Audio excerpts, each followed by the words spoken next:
It's 1974, and 4-year-old Kenny Mintz is driving across the country with his mother, Sandra.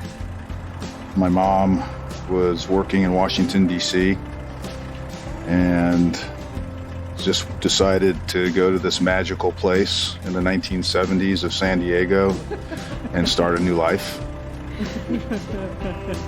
It was just Kenny and his mother making the move, which was fine with the young boy because it had always been the two of them against the world.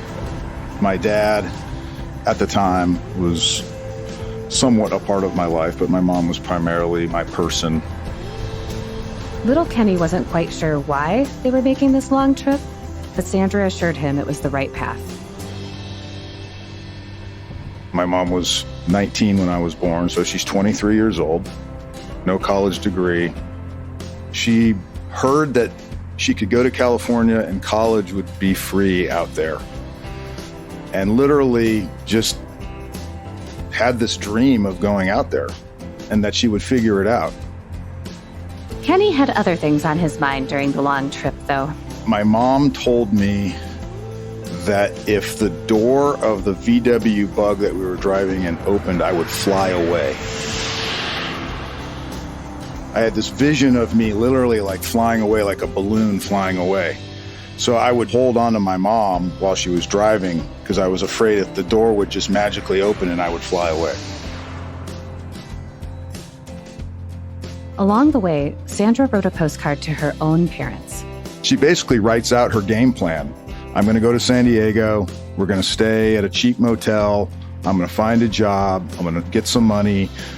I'll get things established. She had me, a dream, in a suitcase, and that was it. And she made it happen. Sandra did get a job, eventually started her own company, and gave Kenny a great childhood. He went on to serve for 30-plus years in the Army, and last year, in 2022, honored both his late mother and that very early trip by replicating it on foot. Kenny decided to walk across the United States from Washington, D.C. to Southern California, raising money for charity and meeting people of all stripes. I'm Carrie Varuhaikis, and we talk and walk with Colonel Retired Kenny Mintz on today's episode of Army Matters.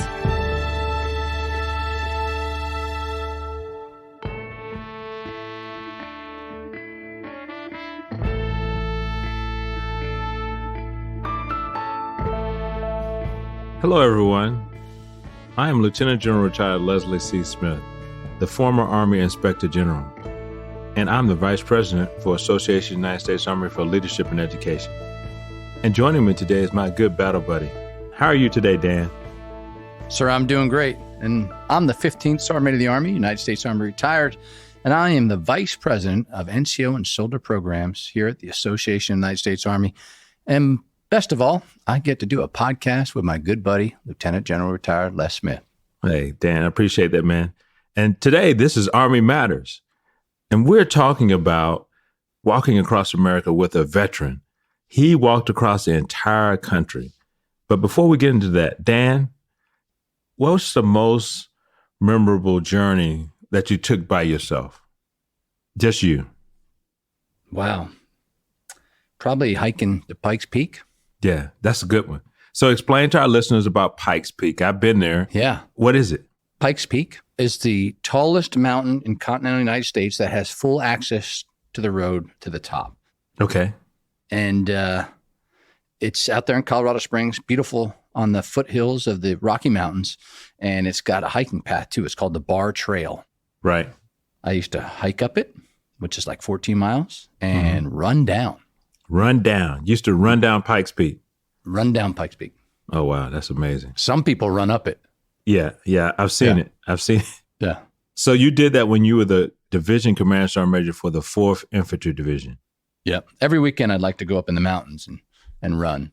You know, if you run at altitude, when you come back down, it's a lot easier. Yeah. At least psychologically it helped me. Yeah, that's most definitely. And I think that's also the place where we have our world-class athlete program. Yeah, it is. That really helps them with their training of things that they're doing. Yeah. What about you? I think for me, on Fort Leonard Wood, the journeys I like to take is getting on the Rubidoo or the Piney River and just getting in a canoe and just going up and down, fishing if I felt like doing it, but really just, they call them float trips, but it's just like, I call them decompressed trips and just seeing nature and taking the time to enjoy those things. Yeah. I also drove across the United States too by myself. You did? Does that count? Yeah. I guess you were by yourself. Was it memorable or was it just... Well, it was back in the day where we didn't have GPS. So I remember having the Walmart Rand McNally map on my front seat of my pickup truck and trying to figure out how I'm going to get from Pennsylvania to Colorado without getting lost. Yeah. I was still a young kid. I was still a young kid. How dependent we are on a global positioning system. And we were talking about this yesterday, something that the military developed to get us from point A to point B. Now it's in every phone, everything, your watch. Incredible. Everything that you deal with every day. I don't know how we found Starbucks before GPS. I don't know how did we do it? I don't even know. I don't know. I think we adapt to the things that we go to. So, I've become so dependent on that I will actually pull my car over if it stops working until it tells me where to go again. I mean, I'm like, oh my God, I'm an infantry ranger guy, 30 years, navigated in the dark all over the world. And for some reason, it just sucks you in. Yeah. It just sucks you in dependency. You become dependent. You do. Yeah. Yeah. You become dependent on that. Yeah. Today's guest, Kenny Mintz, probably had a GPS, but he still had to walk all across the United States. And that had to be really hard. We've heard of people walking the Appalachian Trail or doing a walk for cancer or walking across a state, but this is D.C., the Lincoln Memorial to California. And I guarantee he had a lot of time to think. Yeah, I'm sure he did. Mm-hmm. So you think we should go ahead and... I think it's time to get our guest on the show. Yeah. Okay. Hey, Kenny, welcome to the show, brother. Thank you, sir. It's great to be here. It's really awesome. When I had a chance to review some of your story and some of your background, it was amazing, all the things that you did and all the missions that you started to do. And then walking across the United States, man, that's a big deal. Sometimes it's tough for me to walk from downstairs to upstairs in the office where we work every day. You'd be surprised what you can do if you just practice. Kenny, in the opening of the podcast, we heard that you took a very critical trip across the country with your mother when you were very young. Now, she also worked as a defense contractor for years. Do you think her service in the defense industry was one of the reasons why you decided to join the military? Not really. My dad had been in the Marine Corps. My grandfather was a retired Army officer on my dad's side. Both my grandparents had served during World War II. I was always very interested in military history, and I was always very interested in the stories of my family and their service. But what really brought me into the military life is that I grew up and played football for a high school called Fallbrook High School. And I was a pretty good high school football player. And I was the San Diego Player of the Week. And I got interviewed by the San Diego newspaper. And they asked me, well, where are you going to college? And I was like, well, I don't really know where I'm going to go to school. I mentioned in an offhanded way during the interview that I always wanted to go to West Point, but, I didn't really know how. I didn't really know what I wanted to do with my life. Wasn't even sure I really wanted to go to college. I'd always thought it would be really cool to just enlist in the Army. I always wanted to be a paratrooper, but I guess I was terrified by the whole thing because it was intimidating to me. And somebody saw that. And since I was a pretty good football player, the coaches came to see me and basically said, we want you to come. And next thing you know, I'm filling out applications and getting physicals, and I'm showing up on July 1st after I graduated high school. Now, Kenny, you're from California, and then you moved to West Point, New York. That had to be a culture shock, right? I was a California kid. I mean, I was a good athlete. I was a good student. I was a pretty relaxed human being. Like long hair? Yeah, I had pretty long hair. I was disciplined, but you go from the West Coast and literally overnight you go from this very different culture, different lifestyle, different mindset into this completely different environment. And not only is it the military environment and the West Point environment, but it's also the Northeast. It's also New York. I didn't even really know where West Point was for sure. I just showed up. And next thing you know, it's our day, which is the first day. People are yelling at me and, I'm just running around trying to figure things out. I was in shock, which is normal, and a little bit uncertain about what I'd gotten myself into, and never went through a winter in my life. West Point, New York's a pretty awful place in the winter. They call it it's just everything's gray and the sky is gray and your uniform's gray and the buildings are gray and your skin starts turning gray. And so, it was a pretty tough initial, pill to swallow. I ended up, making it through. And I won't say that I loved the place, but I certainly loved my classmates, and that was, to me, that's the strength of the place. I left that experience very confident in myself and confident in my ability to overcome adversity, because that experience was very difficult. Before we transition off of that, I got to satisfy the time period. We're in football season right now. Super Bowl's coming up. So how did you do on the team? I mean, you went there to play football. How'd you do? Well, I made the team my plebe year, and I found it pretty challenging to keep my weight on, to do well academically, and to be a good football player. And I found that I needed to make a decision about how I wanted to commit myself. And I decided that I wanted to focus more on being a cadet. Yeah, I wasn't a superstar Army football player, sorry to say. Kenny, that's fine. We know that you really were destined for great things. You spent over 30 years in the military, serving in both Iraq and Afghanistan. And we know those were tough times. What would you say was the toughest or the most challenging situation for you during your service? So I commanded 1st Battalion, 32nd Infantry Regiment, 132 Infantry Chosin, which was part of 3rd Brigade, 10th Mountain in those days. And I was in Zari, Western Zari in Kandahar Province, 2011 to 2012. It was the birthplace of Mullah Omar, and it was a spiritual place to the Taliban.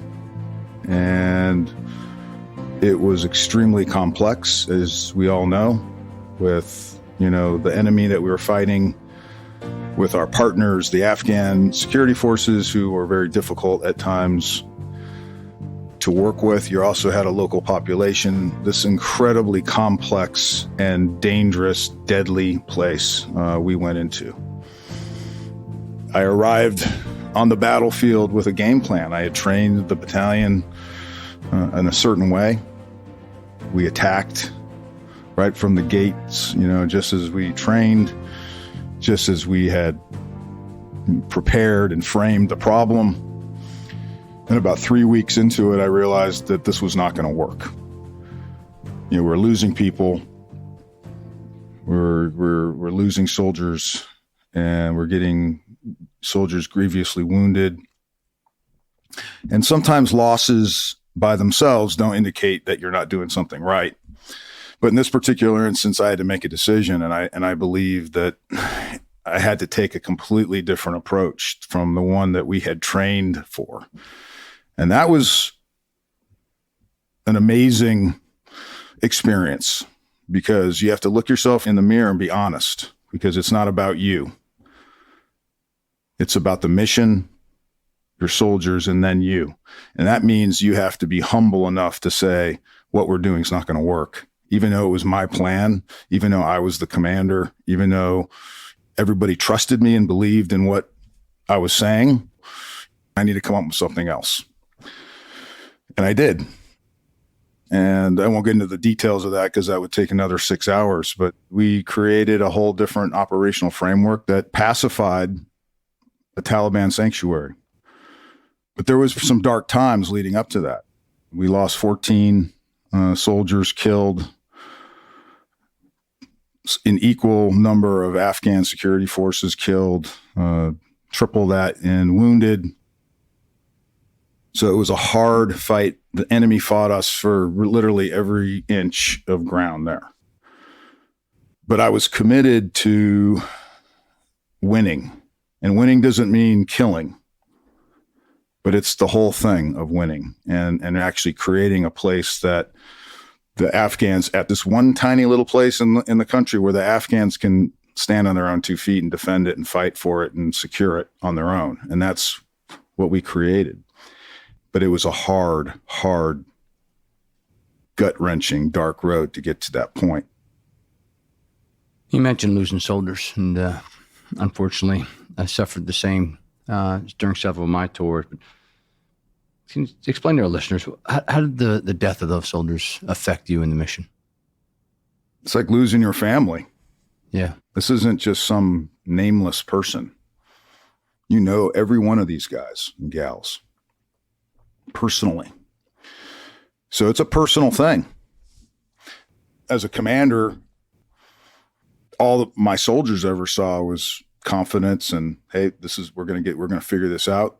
We're going to move on. We're going to get back after it. We're going to focus our minds and bodies and spirit on the next thing that we need to do to accomplish the mission. But in your heart, right, you always feel that. And I will live with that for the rest of my life. Yeah. And I'm proud of that, though, because, I think that's what we as leaders should carry with us. And I certainly do.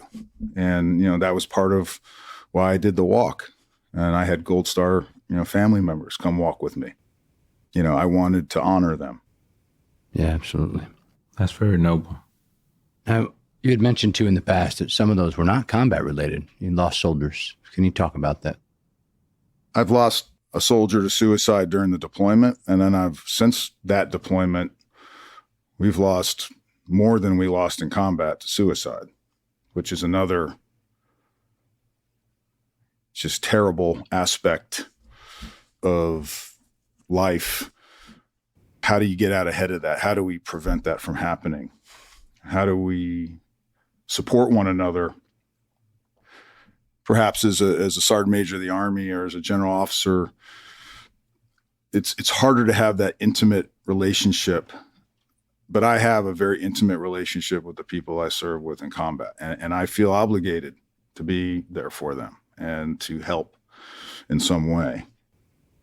To be there if they just want to talk to somebody or if they want to complain or whatever the case may be, to show up, to receive calls in the middle of the night. And I had a lot of the guys that I served with come walk with me on my walk across America. And that was part of it, is we need to take action. We need to have connection. We need to take care of each other. We got through combat together as a team. We have to keep doing that even now that we're veterans and retired or whatever the case may be. So I've stayed active. One of the causes that I walk for is called Operation Resiliency, which is part of the Independence Fund. And they do unit level reunions. And I got to participate in one of those right before I retired in June of 2021 with Attack Company 132. And they invited me to come to their reunion as their battalion commander for that deployment. And it was amazing to see, here it is 10 years later, to see all these young guys are now like in their early 30s, still young, but, pursuing their lives. And they think about their experience in combat every single day, just like I do. So a couple of years after that very difficult deployment, you were back in Afghanistan when you got some terrible news about your mother. Can you share that with us? So I was deployed in 2014. So we were in Bagram. We were doing train, advise, insist, and take all these troops and all these bases and all this materiel and reduce down into a very small footprint. So it was a very difficult mission. And my mom told me, I had been talking to her and she'd been emailing me and saying, hey, I'm really just not feeling right. I'm feeling sick. I don't know what's wrong. I keep going to the doctor. So I started calling her. And eventually she got the diagnosis of pancreatic cancer. I had no idea that pancreatic cancer is a death sentence. It was obviously pretty tough, and she had to have this Whipple procedure. And I felt like this really tough situation because obviously I have a mission to do here. But now my mom's going into surgery and I'm her son and I'm not there for her. And she did have family. I have a very close friend who was a West Point classmate of mine who's sort of an adopted son to my mom, who was living in Georgia, who was there. So there was people there, but I certainly felt, as we all have had in our service, that pull between our Army family, our Army mission, and our own family. And that was certainly the situation when I found out for the first time that she had that cancer. And over the course of 5+ years, when your mother was battling this cancer, what did you learn about yourself in this process, and how did that relationship form between you and your mother? So I was already pretty close to my mom. I became very close to my mom. Yeah. I talked to my mom the last, 4 or 5 years of her life. Every day we talked, almost every day. And we became very close. And I remember my mom telling me, she's like, one of the things I love about this whole thing is how close that we've become. And we were just very involved in our daily lives. My mom went through chemo 3 times. All those times that she was going through chemo, I was there with her, not all the time, but a lot. I would visit her a lot, particularly when she was going through that process. Yeah. And I spent a lot of time with her. We spent a lot of time just kind of becoming very good friends. And I was also going through a divorce at the time. And, that was difficult. So I had, my mom is my trusted confidant. She's my person that I could talk to about everything that was going on. And, yeah, I went and stayed with her for much of her time in hospice in her last 5 months to take care of her as she was dying. But everything I'd ever gone through in the Army and in combat had prepared me for that final moment with my mom. I could compartmentalize all the things that I knew were out in front of us, and I could focus on the day. I could focus on the tasks that need to be done. I could try to find something joyful or beautiful in the day to share with her every day. We're going to have to take a break now, but when we get back, we'll start our real walk with Kenny across the United States. Have you purchased your AUSA swag yet? Be proud to show your support for AUSA, which in turn shows your support for the U.S. Army and our soldiers. Check out all AUSA swag at shop.ausa.org. We're back with Kenny Mintz, who last year successfully completed a walk across the entire United States. I know you've been asked this before, Kenny, but what made you decide to take this long journey? So, a couple of things.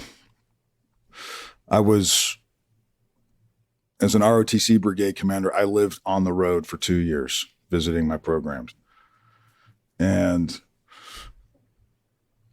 I'd wake up in the morning to do PT with cadets and be unclear. I can't even remember exactly what town I'm in or where I'm at because it was disorienting. Yeah. And, but it was so much fun and it was so different from anything I'd ever done in the Army before. And I was happy to do something different. I was on the road and the song Turn the Page came on. Bob Seger sings it. And I had this chill run through my body as I was driving my big black Suburban. Right. And I was like, this is exciting. It's exciting to go from place to place to place and meet new people and get to know the new, whoever's the administrators and the professionals that they work with at that different campus and that different town.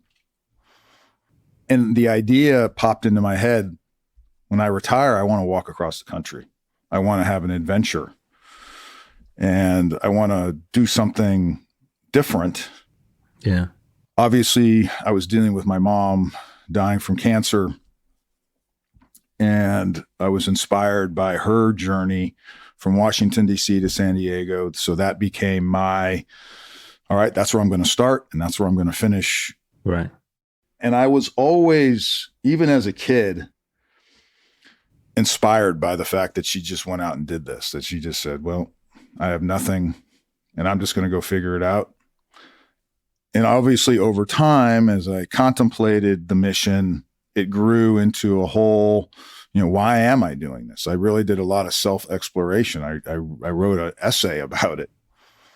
I need to know why I'm doing this, because if I don't, when things are really hard, I might question why I'm doing it. Is this something I really want to do? And as I went along with this over time, it focused me and gave me a purpose in a way that's very different from, I would think, probably most people. There are people that do all kinds of amazing things. Right. This just was my expression of what I wanted to do.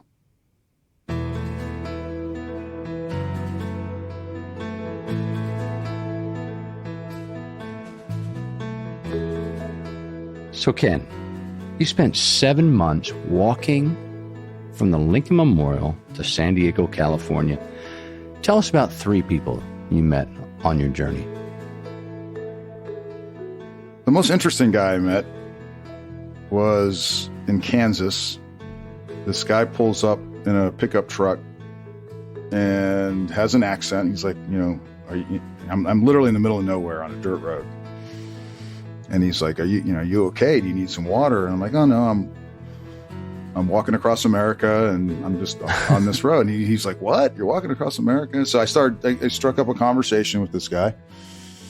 And he's from South Africa and he's on a farming visa working in Kansas. And he told me a little bit about his life, very briefly. And I said, hey, I always carried around my little Kenny Walks Across America stickers and magnets. I think I gave him a sticker and I said, hey, check me out on Facebook and Instagram. And he's like, oh, I'm also on the internet. I'm like, oh, really? Well, for what? And he's like, well, I am the yodeling king of South Africa.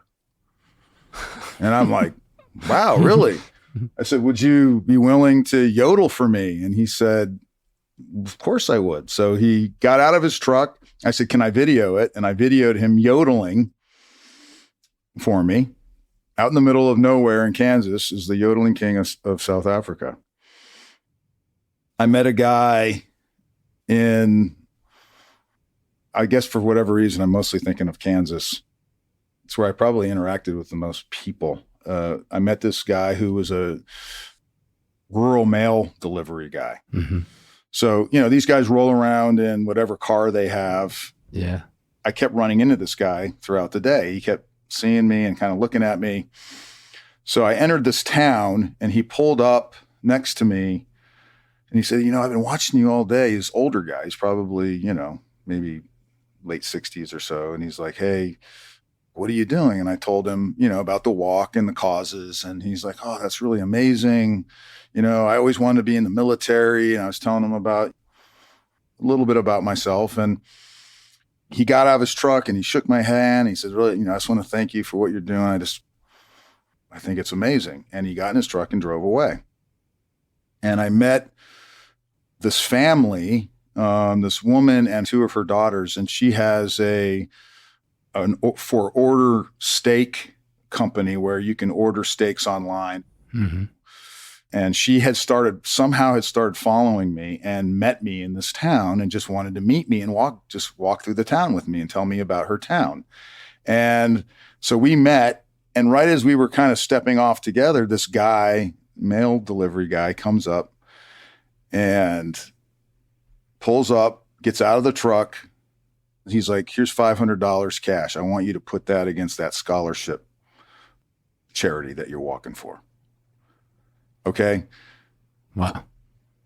I mean, tears are in my eyes. He was just one example. I had people come find me in the middle of nowhere. All over the country. And say, hey, I want to make a donation to what you're doing. Ken, what was the hardest part of the journey? The one moment when you took the first step and made the last step in between those two, what was the hardest moment? I'm going to be honest with you, Sergeant Major. I didn't ever have a day where I was like, oh God, this is so hard. I don't think I can make it. Yeah. I had bad days. I had days where... I mean, you went through the rain. You went through the snow. I mean, I walked in the rain. I walked in the snow. No, yeah. Probably the hardest day that I probably was the closest to getting run over was on US 30 in Western Pennsylvania, and it snowed for about 3 days. Oh, wow. I was like, well, I'm walking down this highway, and I'm getting pummeled by passing trucks and snow plows. It was scary. The hardest thing about walking across America is dodging cars. Yeah. To be honest. And real quickly for our listeners, is there somewhere online where our listeners could go see your path? It's on my Kenny Walks Across America Facebook page, which is still active. Oh, okay. I want to continue to do something with all that. How many pairs of shoes did you go through, Kenny? 8 pairs of shoes. 8 pairs of shoes. Wow. So what type of support network did you have, Kenny? My concept going into this was I needed a driver and a vehicle, and the vehicle would be my unsinkable rucksack and resupply and evac vehicle. It's the easiest way to do it. Otherwise, I would have had to figure out places to sleep on the side of the road, and I didn't really want to do that for a couple of reasons. I wanted people to come walk with me. I walked with hundreds of people. So I made connection, and I needed the van to be able to do that. My daughter ended up driving for me the last 5 months. Up to that point, it was sort of, a catcher's catch can of people that I could get. I had a man who owns a trucking company donate the van, and he was an associate of a man on the board of the Johnny Mac Soldiers Fund, which is one of the charities I walk for. And so my daughter ended up driving for me, which was really great. My daughter was in a bad place in her life with addiction, kind of on the streets. And I convinced her to come out to Indianapolis, where I picked her up. And then she ended up driving for me as my support driver the last 5 months. In the morning, I'd get dropped off wherever I finished the day before. I'd walk throughout the day. I'd have breaks, planned breaks throughout the day where my daughter would meet me in the van, and I'd get water and rest and eat. And then at the end of the day, wherever I stopped, she would pick me up. We'd drive to wherever we're going to stay that night, bed down for the night, come back to the next day at the same point and continue. And whoever was walking with me would link up with me at some point, at the hotel or wherever we were staying. And the van facilitated all that happening. And it meant a lot for me to have my daughter with me. It was very difficult, very huge challenge to have her. Because she was going through a hard, tormenting part of her life, and to suddenly have to wake up with me at 5 a.m. and be out there all day with me every day, pushed us. But I'm very proud of her for making it to the end, and I wanted her to make it. And she and I walked in the Pacific Ocean together, hand in hand. That was my dream, and we did it. So this journey really helped you bring you closer to your children. I would say to my daughter, Margaret, it did. Yeah. I did have one of my other daughters come walk with me. My daughter, Emma. So she's my second daughter. So I have 3 girls and a son. My son is in school. My oldest daughter's working. Mm-hmm. My daughter, Margaret, is the one who's struggling. Mm-hmm. She was in a bad place. But having her with me as part of this mission was as important to me as anything else was in that whole, because when I'm gone, she'll say, that's the legacy, is that, we shared this incredible experience, and she misses it. She misses being out there with me, even though it wasn't easy. She misses it. You've done this 2 or 3 times now. You did this as a young man with your mom, making memories. You did this as a battalion commander, being brave enough to do another mission. You did it as a brigade commander. And you did it across America. And is there anything else you want to tell our listeners before we close out? We live our lives very isolated. You know, we drive in our cars, we're angry, we're in a hurry all the time. Yeah. And it's sort of passé to say slow down and smell the roses. But, you know, I got to experience something that's very unique. And that is, I got to slow my life down and be a part of our environment. And I found that there's this incredible joy and beauty that you find in just observing and being a part of the world around you. And then having people come and walk with you and talk with you, like I said before, it's in our DNA. It's part of what makes us human. Yeah. It's what we did for most of our human history is move around, right? Hunting, moving, hunting and gathering, going from place to place. Humans occupied most of the earth by walking there. That is part of what we are, and we should accept that, and that we need more of it. We need to be physical. We need to be engaged in our environment. We need to be with each other and connecting with people in a real way. That's very good. I got to do that, experience that, and prove that to myself. That's powerful. Kenny, it's an honor and a privilege. I've never met anybody that's ever walked across America, so it's actually awesome. You know, when we came on, I said, "Boy, you remind me of Forrest Gump." Not your physical characteristics or anything like that, just the story of him running. But it's incredible. I could talk to you for hours and hours and hours. I would want to pick out every little story. Thanks for coming on with us today. Thanks for having me, guys. Thank you.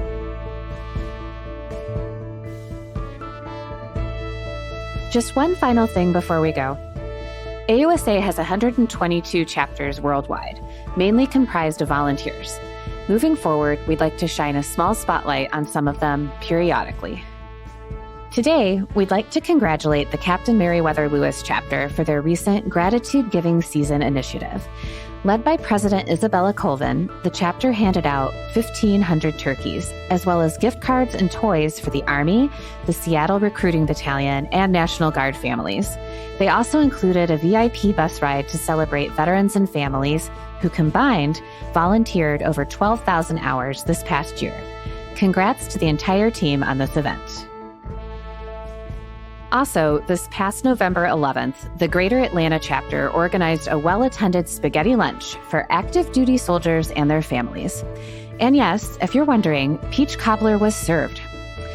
Congrats to Sergeant Major retired Scarlett Williams and the team there on the event.